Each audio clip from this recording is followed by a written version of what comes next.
Good morning students. Electrostatic physics के chapter first के हमने 6 लेक्चर पूरे कर लिए हैं। इसी के साथ चैप्टर फर्स्ट कंप्लीट होता है। इसके अभ्यास के प्रश्न हम आज कर रहे हैं।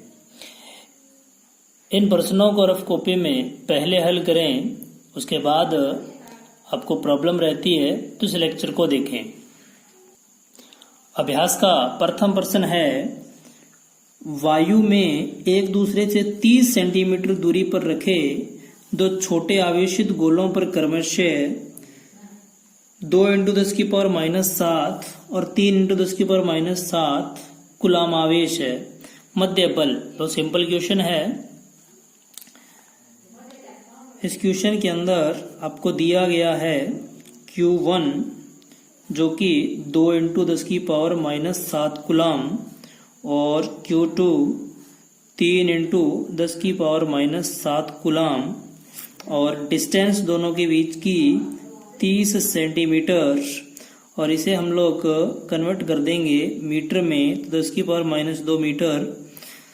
हम जानते हैं कि विद्युत बल का सूत्र होता है विद्युत बल F K Q1 Q2/r²।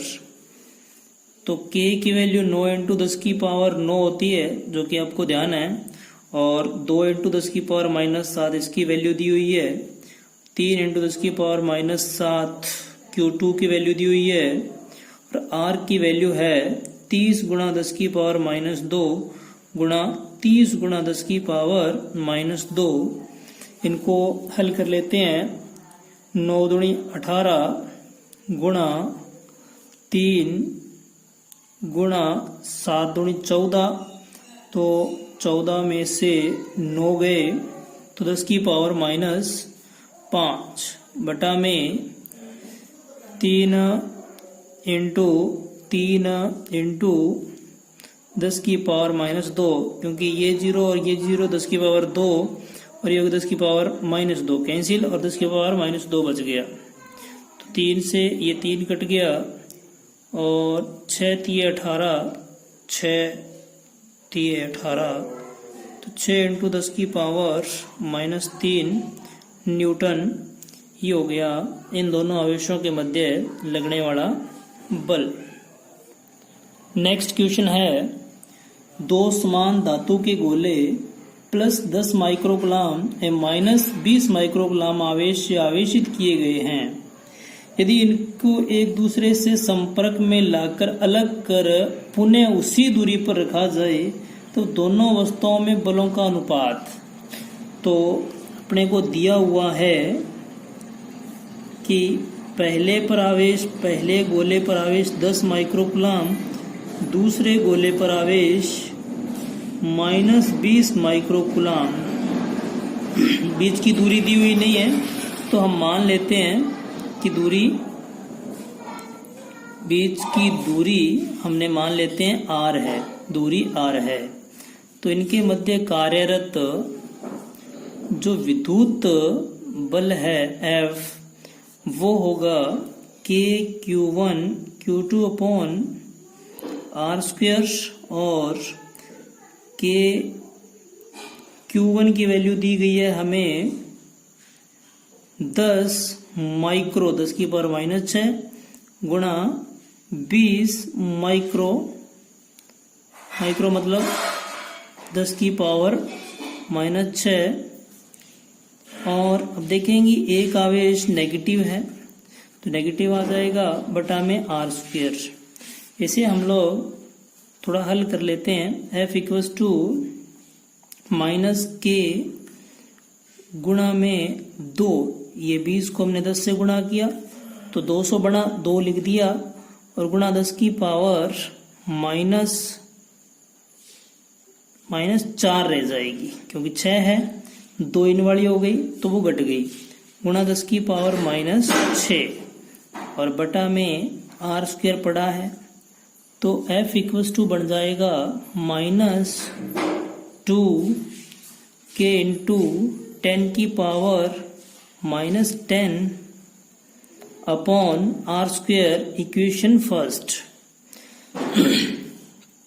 तो इसके बाद हमें प्रश्नानुसार कहा गया है कि जो दो गोले हैं जिन पर आवेश प्लस का 10 माइक्रोकूलम माइनस का 20 माइक्रोकूलम है, जो आर दूरी पर हैं, इन्हें आपस में संपर्क करवाया जाता है। तो प्रश्नानुसार हमें कहा गया है कि इन दोनों गोलों को आपस में टच करवाया जाता है, संपर्क करवाया जाता है। इस पर आवेश है 10 माइक्रोकूलम का और इस पर आवेश है माइनस 20 माइक्रोकूलम का। दोनों को आपस में स्पर्श करवाने के बाद दोनों पर आवेश बराबर बराबर बढ़ जाएगा। तो ये कैसे पता चलेगा हमें? औसत हम निकालेंगे। औसत आवेश कैसे निकालेंगे? Q1 निकाल लेते हैं। ये निकलेगा दोनों पर जो आवेश है पहले से उसका आधा कर देंगे। औसत निकालने का यही तरीका है। तो Q1 इक्वल्स टू 10 माइनस 20 गुणा 10 की पावर माइनस 6 माइक्रो दोनों में था अपॉन 2। तो Q1 इक्वल्स टू ये घटा देते हैं तो ये माइनस का 5 गुणा में 10 की पावर माइनस 6 कूलम वैल्यू आएगी। तो इतनी वैल्यू पहले पर है तथा यही वैल्यू दूसरे गोले पर भी हो जाएगी। संपर्क के बाद दोनों पर समान आवेश हो जाएगा। अब इसमें विद्युत बल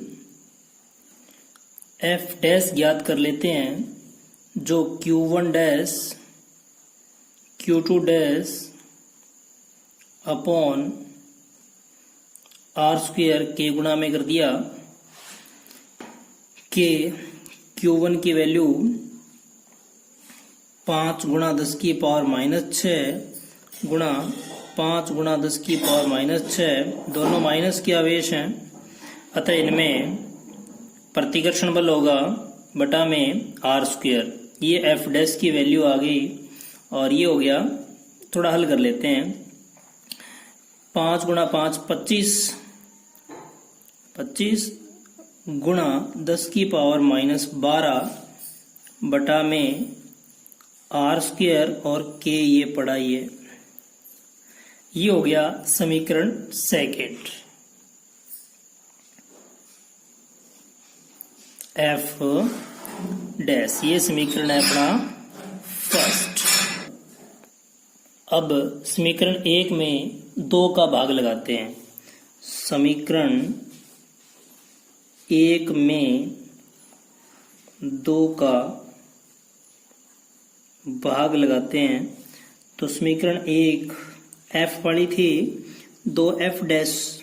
तो F की वैल्यू याद होगी माइनस 2 गुणा 10 की पावर माइनस 10 बटा में आर स्क्वायर और गुणा में के है, ये माइनस बना लेते हैं, गुणा में आर स्क्वायर अपॉन के गुणा में 25 और गुणा में 10 की पावर माइनस 12।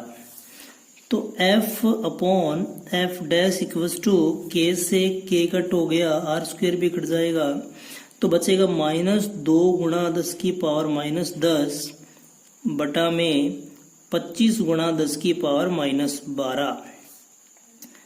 इसको हल करते हैं तो ये बचेगा माइनस 2 बटा में 25 गुणा 10 की पावर माइनस 2, ये कट जाएगा। तो F बटा में F' इक्वल्स टू माइनस 200 बटा 25, ये ऊपर चला जाएगा। तो F बटा में F' इक्वल्स टू माइनस 25 8 200 8 बटा में 1। तो प्रश्नानुसार अपने से इन बलों का अनुपात पूछा गया है, तो ये अनुपात हो गया -8:1। -8:1। Next question number 4। दो एक समान आवेशित गोलों को बराबर लंबाई की डोरियों से लटकाया गया है। डोरियां परस्पर 30 डिग्री का कोण बनाती है। तो हमें कहा गया है कि दो डोरियां हैं कुछ इस प्रकार से और इनके बीच का कोण 30 डिग्री है और समान आवेशित गोलों को लटकाया गया है। इनसे समान आवेशित गोलों को लटकाया गया है। आगे बताया गया है कि घनत्व, किसका घनत्व है ये, जब 0.8 ग्राम पर सेंटीमीटर क्यूब घनत्व के द्रव में लटकाया जाता है तब भी वही कोण रहता है यदि गोले के पदार्थ का अपवर्तनांक 1.6 ग्राम पर सेंटीमीटर क्यूब है तब द्रव का अपवर्तनांक ज्ञात करें। तो कहता है पहले द्रव में नहीं लटकाया गया है, बाद में लटकाया जाता है।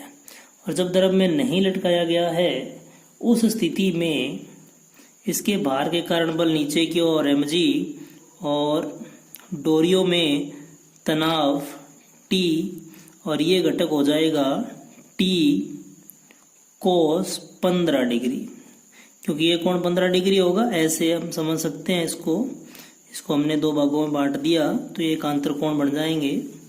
और इन दोनों पर आवेश होने के कारण इनमें एक आकर्षण बल प्रतिकर्षण बल काम करेगा जो इसे दूर की ओर धकेलेगा, क्योंकि समान आवेश है जिसको हमने F नाम दे दिया है। और इसका एक घटक T sin 15 डिग्री इन्हें पास लाने का प्रयत्न करेगा। ये तब है जब द्रव में इसे नहीं डुबोया गया है, बिना द्रव की खाली स्थिति में। तो अब क्षैतिज संतुलन से, क्योंकि यह गोले क्षैतिज में गति नहीं कर रहे हैं, इसका मतलब क्षैतिज में संतुलित हैं। क्षैतिज में लगने वाले सभी बलों का योग 0 है। वो तभी संभव है यदि बाहर की ओर लगने वाला विद्युतीय बल F और अंदर की ओर लगने वाला तनाव बल का घटक T sin 15 बराबर हो जाएं। अर्थात T sin 15 डिग्री विद्युतीय बल Q² अपॉन 4πε0 R² के बराबर हो जाएं। इन दोनों के बीच की दूरी जो है वो R मान लेते हैं। तो ये समीकरण 1 हो गया। अब ऊर्ध्वाधर संतुलन से, क्योंकि यह गोला ऊपर और नीचे भी गति नहीं करता है अतः ऊर्ध्वाधर दिशा में भी संतुलित है। अर्थात ऊर्ध्वाधर दिशा में ऊपर की ओर लगने वाले बल नीचे की ओर लगने वाले बल के बराबर होंगे। इसके बाद में समीकरण 1 में 2 का भाग देने पर तो 1 नंबर है T sin 15 डिग्री और 2 नंबर T cos 15 डिग्री वाला भाग लगा दिया तो Q² अपॉन 4πε0 R² भाग है mg का, और ये कटने के बाद बनेगा tan 15 डिग्री बराबर Q² अपॉन 4πε0 R² mg। समीकरण नंबर 3। ये m इस गोले का द्रव्यमान है। ये समीकरण 3 बन गया। अब आगे प्रश्नानुसार क्या कहा गया है। प्रश्नानुसार कहा गया है कि इन दोनों डोरियों से जो आवेशित गोले बंधे हुए हैं इन्हें एक द्रव में डाल दिया जाता है। ये हमने द्रव प्रदर्शित कर दिया और ऐसा करने पर इन डोरियों के बीच का जो एंगल था जो 30 डिग्री है वो चेंज नहीं होता है, जबकि द्रव में डालने पर भी गुरुत्वाकर्षण बल mg काम करेगा और डोरियों में तनाव T की बजाय हम T डैश मान लेते हैं और इसका भी घटक बनेगा T cos 15 degree, T dash cos 15 degree. लेकिन इस जल के कारण एक उत्प्लावन बल U भी ऊपर की ओर काम करेगा। U है उत्प्लावन बल, उत्प्लावन बल, और अंदर की ओर T डैश साइन 15 डिग्री, और इन दोनों के मध्य प्रतिकर्षण के कारण एक विद्युतीय बल F डैश काम करेगा। F डैश विद्युतीय बल, कूलाम बल है यह। अब क्षैतिज और ऊर्ध्वाधर संतुलन की चर्चा करते हैं। क्षैतिज संतुलन से, क्षैतिज संतुलन से, तो क्षैतिज में बल T डैश साइन 15 डिग्री बराबर F डैश। तो F डैश कितना होगा? तो हमने माध्यम लिया है तो 4 पाई एप्सिलॉन नॉट गुणा एप्सिलॉन r आएगा। एप्सिलॉन r माध्यम जो है उसका प्रावैद्युतांक है, जो हमें ज्ञात भी करना है। तो ये समीकरण नंबर 4 हो गया। अब ऊर्ध्वाधर संतुलन से, तो ऊर्ध्वाधर दिशा में ऊपर की ओर T dash cos 15 degree plus उत्प्लावन बल U और नीचे की ओर बराबर mg काम कर रहा है। तो T डैश कोस 15 डिग्री बराबर mg माइनस U समीकरण नंबर 5 बन जाएगा। समीकरण 1 व 2 को जिस प्रकार हल किया था वैसे इनको हल करेंगे। समीकरण 4 में 5 का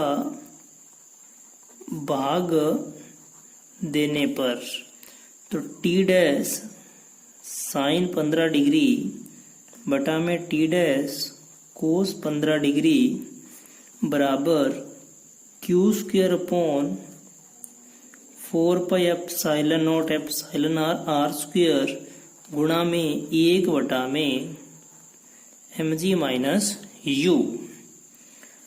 तो ये कट जाएगा T डैश, तो ये बनेगा tan 15 डिग्री बराबर Q square upon 4 pi epsilon not epsilon r square mg minus u। ये हो गया समीकरण नंबर 6।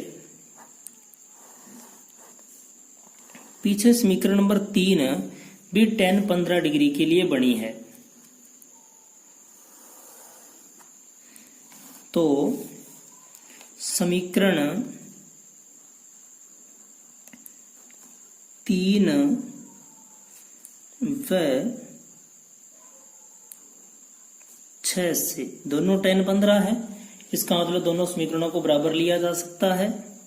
तो Q square upon 4 pi epsilon not r square mg समीकरण 3 है बराबर Q square upon 4 pi epsilon not epsilon r square mg minus u समीकरण number 6 है। दोनों को बराबर लिया तो ये कट गए, बचता है 1 बटा में mg और बराबर 1 बटा में epsilon r mg minus u।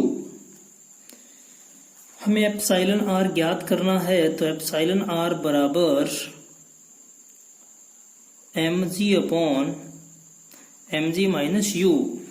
U उत्प्लावन बल है, m गोले का द्रव्यमान है, तो जो द्रव्यमान है गोले का, आवेशित गोले का द्रव्यमान है, वो होगा गोले का आयतन गुणा में गोले का घनत्व, और उत्प्लावन बल जो U है वो होगा गोले का आयतन गुणा में द्रव का घनत्व। ये सिग्मा द्रव का घनत्व है। आर्किमिडीज सिद्धांत का यूज किया गया इसमें, 11th में पढ़ा है हमने। और ये है गोले का घनत्व। तो इनका हम इसमें यूज करते हैं। तो एप्सिलॉन आर बराबर वी रो जी बटा में V rho g minus V sigma g. G यहाँ भी आएगा क्योंकि यह हटाए गए द्रव का भार है, तो भार द्रव्यमान गुणा त्वरण ही होता है। तो वी रो कॉमन, वी और जी कॉमन, तो ये कट जाएंगे, तो rho upon rho minus sigma. तो हमने देखा है प्रश्न के अंदर कि हमें दिया गया है रो का वैल्यू 1.6, पदार्थ का घनत्व 1.6, और ये 1.6 माइनस 0.8। तो एप्सिलॉन आर बराबर 1.6 बटा 0.8 बराबर 8 दूनी 16, तो 2, अर्थात एप्सिलॉन आर बराबर 2। तो उस पदार्थ का जिसमें इन दोनों गोलों को डुबोया गया है उसका परावर्तनांक 2 आता है। Next question, question number 5। दो समरूप गोलाकार चालक बी व सी समान आवेश से आवेशित हैं। तो हमें दिया गया है कि दो गोले हैं और दोनों गोले समरूप हैं और दोनों समान आवेशित हैं। तो दोनों पर हमने Q आवेश मान लिया, समान आवेश है, और इनके बीच की दूरी को भी हमने मान लिया है R। आगे पढ़ते हैं। प्रतिकर्षित करते हैं दोनों F बल से, ठीक है, जबकि उनको परस्पर कुछ दूरी पर रख दिया जाता है। तीसरा गोला, तो इतनी बात करते हैं, F पहले ज्ञात कर लेते हैं अपने। तो विद्युत बल जो इनमें काम कर रहा है प्रश्नानुसार F है, लेकिन हम जानते हैं ये होगा Q square upon 4 pi epsilon not R square होगा, समीकरण 1 कूलॉम के नियम से। अब ये कहता है कि तीसरा गोला इनके समरूप है जो अनावेशित है। यहाँ लिखा हुआ है कि अनावेशित है, और इसे क्या किया जाता है, पहले यह B के संपर्क में आता है और तत्पश्चात C के संपर्क में आता है, फिर अलग कर दिया जाता है और B और C के मध्य नवीन प्रतिकर्षण बल पूछा गया है। तो सर्वप्रथम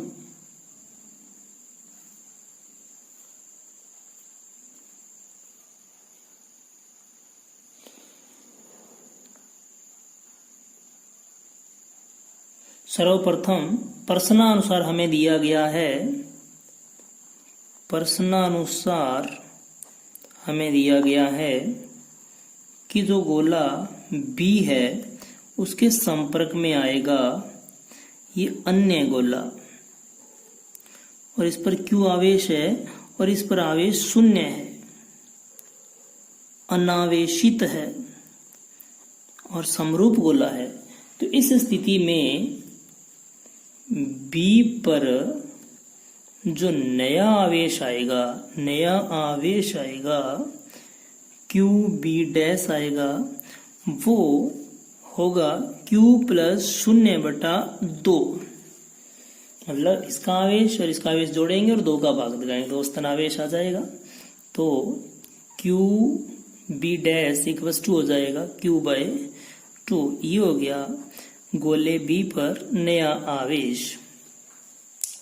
इसी प्रकार प्रश्नानुसार हमें कहा गया है कि अब जो सी गोला है जिस पर आवेश क्यू है उसके संपर्क में आएगा ये अन्य गोला, लेकिन अब दोनों पर आवेश Q/2 हो चुका है तो अन्य पर आवेश है Q/2। तो अब इन दोनों का हम औसत निकालेंगे और वो आवेश C पर होगा और अन्य गोले पर भी होगा। तो C पर नया आवेश कैसे निकालेंगे, औसत निकालेंगे। तो QC डैश बराबर C पर आवेश प्लस अन्य गोले पर आवेश बटा में 2। तो ये हो जाएगा 3/4 Q, ये C पर आवेश हो जाएगा। औसत निकाला और कुछ नहीं किया गया है। तो अब B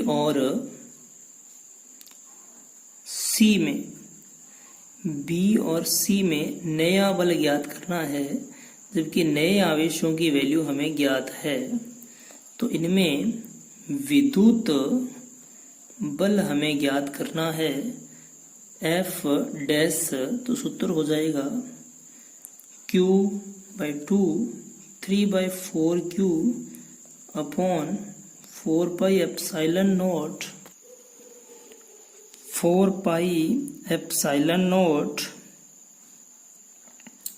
R²। और इसे थोड़ा हल कर लेते हैं। तो F डैश इक्वल्स टू हो जाएगा 3/8 Q² अपॉन 4πε0 R²। ये हो गया समीकरण 2। एक हमने पहले ही बना लिया था, ये रहा, और ये हो गया समीकरण 2। तो ये हमने समीकरण 2 लिखा है। तो समीकरण 1 अपने को याद है Q² अपॉन 4πε0 R² है। तो फिर समीकरण 1 से F dash equals to 3/8F। तो ये हो गया नया बल जो कि प्रश्नानुसार हमसे पूछा गया है। क्वेश्चन नंबर 7 दिया गया है, विद्युत आवेश Q को दो भागों Q1 व Q2 में विभक्त करके परस्पर R दूरी पर रखा गया। दोनों के मध्य प्रतिकर्षण बल का अधिकतम मान होने की शर्त क्या होगी। तो हमें पहले दिया गया है, हमें दिया गया है कि Q1 प्लस Q2 बराबर QK है। कैसे? Q को ही Q1 और Q2 में तोड़ा गया है, अर्थात अगर Q1 की वैल्यू बढ़ती है तो उसी अनुपात में Q2 की वैल्यू कम होगी। तो इन दोनों का योग Q बना रहेगा। अब हम इस टॉपिक को करने से पहले एक ग्राफ समझते हैं। पहले हम ये एक चित्र बना लेते हैं रफ सा। इस पर Q1 आवेश और इस पर Q2 आवेश है और बीच की दूरी R है। हम एक ग्राफ समझने की कोशिश करते हैं। इसके y एक्सिस पर हमने बल लिया जो दोनों के बीच में लगेगा, और x एक्सिस पर हमने मान लीजिए Q1 या Q2 में से एक ले लिया, Q1 लिख लिया हमने। अब Q1 की वैल्यू जैसे जैसे बढ़ेगी वैसे वैसे Q2 की वैल्यू घटेगी, लेकिन Q1 बढ़ने पर हो सकता है बल बढ़ रहा हो और Q1 के एक निश्चित मान के बाद वापस घट जाए। लेकिन हमसे पूछा गया अधिकतम बल के लिए शर्त, और हम जानते हैं बल अधिकतम तब होगा जब ढाल इस वक्र का 0 हो जाए। उस स्थिति में बल अपने मैक्सिमम पॉइंट पर होगा। तो ढाल कैसे ज्ञात करते हैं, ये 11th में हम जान चुके हैं कि F व Q1 के मध्य वक्र जो है उसका वक्र का ढाल है जो DF अपॉन DQ1 0 होना चाहिए, तब F क्या होगा, मैक्सिमम होगा, अधिकतम होगा। तो ये शर्त हो गई F के मैक्सिमम होने की। तो इसका रिलेशन ज्ञात करने में Q1 व Q2 के मध्य या फिर Q1 और Q के मध्य रिलेशन ज्ञात करने में यूज करेंगे। तो सर्वप्रथम हमें विद्युत बल निकालना चाहिए, जो F बराबर होगा Q1 Q2 upon 4 pi epsilon not R square. तो समीकरण 1 का यूज करेंगे तो F बराबर Q1 और इसमें आएगा Q minus Q1 upon 4 pi epsilon not R square. उम्मीद है आपको ये बात समझ आ गई होगी कि हमने यहाँ से Q2 का मान निकाला है तो Q माइनस Q1 आ गया। अब F बराबर Q1 Q minus Q1 square upon 4 pi epsilon not R square, ये अपना समीकरण 2 मान लेते हैं। समीकरण 2 से तो D upon D Q1, F की वैल्यू यहाँ पर रखते हैं, Q1 Q minus Q1 square upon 4 pi epsilon not R square equals to 0। तो ये सभी कांस्टेंट है, ये बाहर चले जाएंगे, इनका हम अवकलन कर देते हैं। तो 1 upon 4 pi epsilon not R square बाहर चले गए और D अपॉन Q1 और यहाँ आ गया Q1 एंड Q और फिर D अपॉन डी Q1, यहाँ आ गया Q1 square equals to 0। Q एक कांस्टेंट है क्योंकि इन दोनों का योग आवेशों का जो नहीं बदलेगा, तो Q भी बाहर चला जाएगा। यहाँ से 1 upon 4 pi epsilon not R square पहले ही आ गया बाहर। इस ब्रैकेट में से Q बाहर आएगा, Q1 का Q1 के सापेक्ष 1 हो जाएगा अवकलन, और इसका 2 बाहर और Q1 का Q1 के सापेक्ष वापिस 1 और 2 Q1 बचेगा और इक्वल्स टू में 0। इसके बाद Q माइनस 2Q बराबर 0, Q minus 2Q1 equals to 0 and Q1 equals to बनेगा Q बाई 2। और समीकरण 1 का हम प्रयोग करें, समीकरण 1 का प्रयोग करें तो Q2 भी Q बाई 2 आएगा। तो Q1 और Q2 के इन मानों के लिए इनके मध्य बल अधिकतम होगा। क्वेश्चन नंबर 8, ए भुजा वाले समबाहु त्रिभुज ABC के शीर्षों पर 3 आवेशों प्लस 2Q माइनस Q को ABC बिंदु पर रखा गया है और निकाय का द्विध्रुव आघूर्ण पूछा गया है। तो अगर आप चित्र को ध्यान से देखेंगे तो आपको इसमें 2 द्विध्रुव नजर आएंगे, एक A से B वाला और एक A से C के बीच में 2 द्विध्रुव यहाँ पड़े हैं। कैसे, यहाँ 2Q है तो Q इसके लिए हो गया, Q इसके लिए हो गया, तो 2 द्विध्रुव हो गए। तो इसको हल करते हैं। तो द्विध्रुव एक सदिश, द्विध्रुव आघूर्ण एक सदिश राशि है, तो सदिश की तरह ही जोड़ना होगा। तो अपने हल करने से पहले इसका चित्र हमें दोबारा बनाना पड़ेगा। तो चित्र इधर बना लेते हैं, यहाँ हम लोग एक चित्र बना लेते हैं। ये हमने एक समबाहु त्रिभुज की रचना कर ली। ये B पॉइंट, ये C पॉइंट और ये A पॉइंट, यहाँ प्लस 2Q है, या माइनस Q, यहाँ भी माइनस Q, सभी भुजाएं A लंबाई की है। अब आप देखेंगे कि माइनस से प्लस दिशा में द्विध्रुव आघूर्ण की दिशा होती है।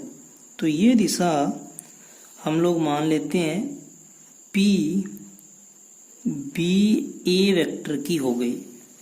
इसी प्रकार माइनस से प्लस दिशा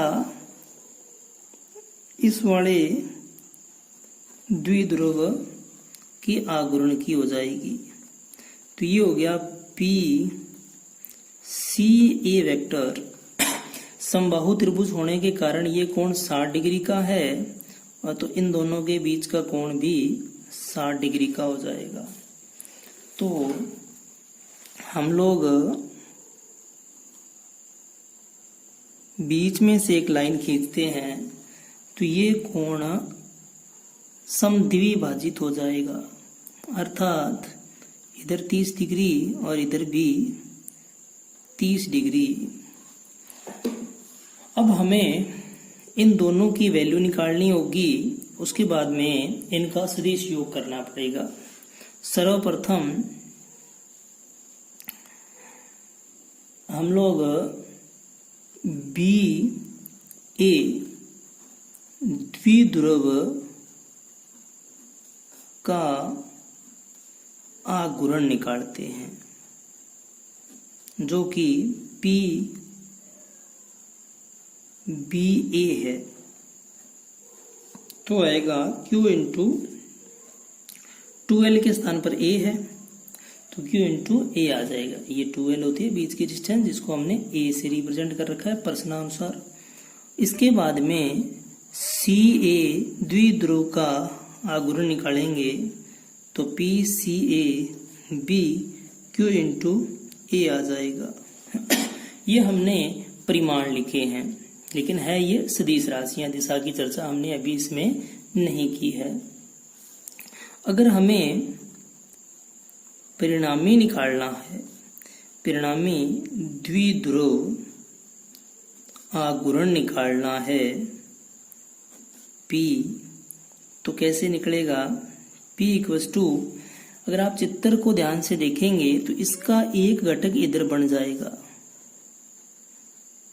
ये होगा PCA साइन 30 डिग्री का, और इस PBA का भी एक घटक इधर बनेगा जो होगा PBA साइन 30 डिग्री। PBA और PCA परिमाण में बराबर हैं, यहाँ आपने देखा, और साइन 30 और साइन 30 बराबर है। इसका मतलब ये दोनों घटक एक दूसरे के बराबर होने के कारण कैंसिल हो जाएंगे, लेकिन ये वाले घटक जो बनेंगे, ये बनेगा PBA कोस 30 डिग्री और ये बनेगा PCA कोस 30 डिग्री। ये सेम दिशा में होने के कारण कैंसिल नहीं होंगे, जबकि जुड़ जाएंगे, अर्थात PBA cos 30 degree plus PCA cos 30 degree.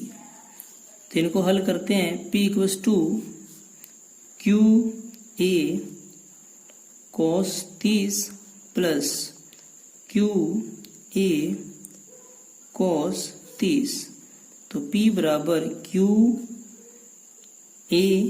ये 2 टाइम हो जाएगा सेम स्टेप होने के कारण। कोस 30 का वैल्यू रख भी देते हैं तो कितना होगा, कोस 30 √3/2, तो P इक्वल्स टू, ये 2 से 2 कट गया तो √3 QA आंसर हो जाएगा। ये होगा परिणामी द्विध्रुव आघूर्ण।